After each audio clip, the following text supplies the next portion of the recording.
Hello everyone, welcome back to the series of Introduction to Salesforce Commerce Cloud, and in today's video we'll be talking about source codes. So in the last video when we talked about campaigns helps us provide different experiences to the end users. Now it is possible that the customer is landing onto the website from different channels. For instance, we have two different URLs. The same URL with different source parameters. First one says the customer might have clicked on any ad on the Facebook. And the second one says that the customer is landing onto the web page from a blog site.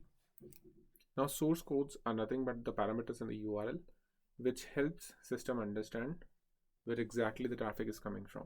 And based on that, we can provide different experiences. So here we can see in the campaigns qualifiers, we have source codes.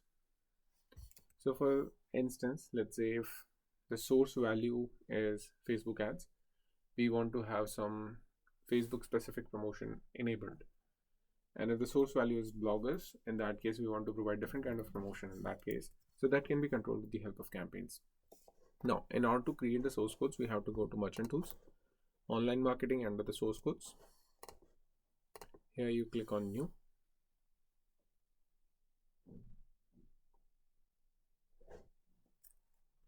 and this is the ID, which is a mandatory attribute here. Source code. Okay. Description is optional. Start date, end date tells us during this period of time the source code will be enabled or active. Cookie duration and days means so whenever we are providing a source value in the parameter, URL parameter, that means in any subsequent request, it's possible that the source value will not be available again. So it's more of an attribute for the browser to understand like what exactly the value is to be stored in the cookies and for how long. So for instance, if I go to the first URL here and after that I click on any product, so in that case the SRC parameter will not be there in the subsequent request. So this SRC Facebook ad could be stored in the cookie. Now what will happen is in the subsequent request, the system will understand, okay, this is the user who has landed onto the website from Facebook ad, and it has to be provided with certain experience. So that's what we can configure under the cookies duration and days. We'll just keep it enabled. And if you don't mention any start date and end date, that means the source code will be available continuously. Once you click on apply, you'll see that the codes tab has become active now. Here you can provide different kind of configuration like space source code specifications, and the other is source code. So source code specification means the format in which you are expecting the parameter. So for instance, the first URL, the source value is Facebook ad, the other one is blogger. So let's say if we go with the Facebook ad. Now if the source value and the URL is Facebook ad, then the source code group becomes active. And under the source code specification, we can also use wildcard entries. So for instance, Facebook ads, let's say we have multiple ads running on Facebook.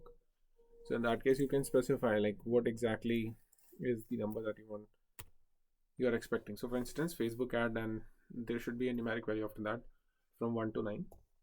So that's how you just add it. And this we can verify with the help of the source code text box right next to it. So if you try with Facebook ad, let's say 6, and the moment you click on test match, on the top you'll see what are the results. So this one matches. Also one more thing, so you can see the source code specification, both of them are added, so you can add as many source code specifications as you need.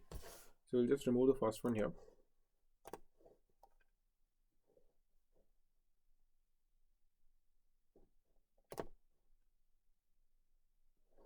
Now the source code has been created and it has to be assigned to a campaign to provide certain experiences. Now if you go back to the general tab for the same source code,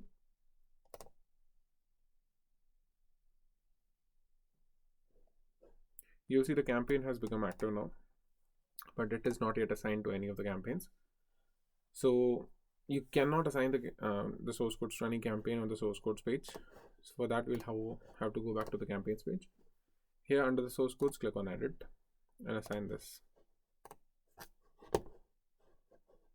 The moment you apply, you'll see all these 3 qualifiers are available now. and the specification says that all of three, like required qualifiers are all, that means all three are mandatory. Now if you go to the storefront, we'll just open this in incognito mode.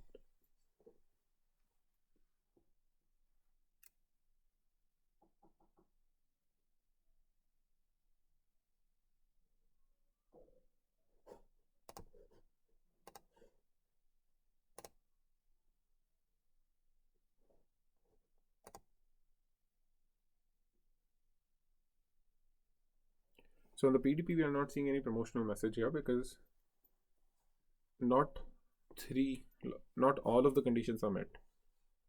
So the first condition where it says the customer group should be everyone, that is satisfied, but we haven't yet provided the promotion code.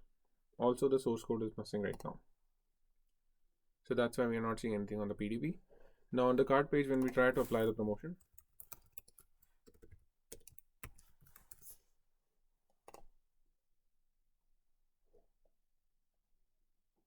it doesn't allow us to apply the same promotion. Reason being, the third parameter, like the source value, source code group, is not yet provided here. So we'll just simply provide the parameter. Also the cart hyphen submit form was actually a post request to the endpoint. So that's why we'll just go back to the cart show page, and under the SRC we'll use the same source code value.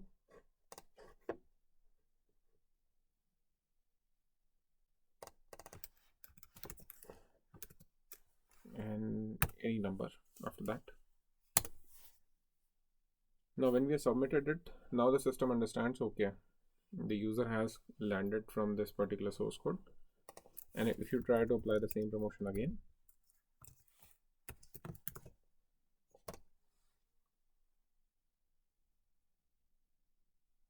the promotion gets applied because all three conditions have been satisfied now. So in total, source code basically helps the system understand where exactly the traffic is coming from, and it helps us configure any specific experience that we want to configure for that particular endpoint, that particular customer. So that's it for source codes. In case you guys have any questions or concerns, please reach out to sfcc.queries@gmail.com, and you can also post your comments on the video. In the next video, we'll be talking about we'll be taking a look at the code, how and the exact framework of how the reference architecture has been set up. Accordingly, we'll start with a few examples of creating new pipelines, creating new controllers and rendering the templates and all these things. Thank you, everyone.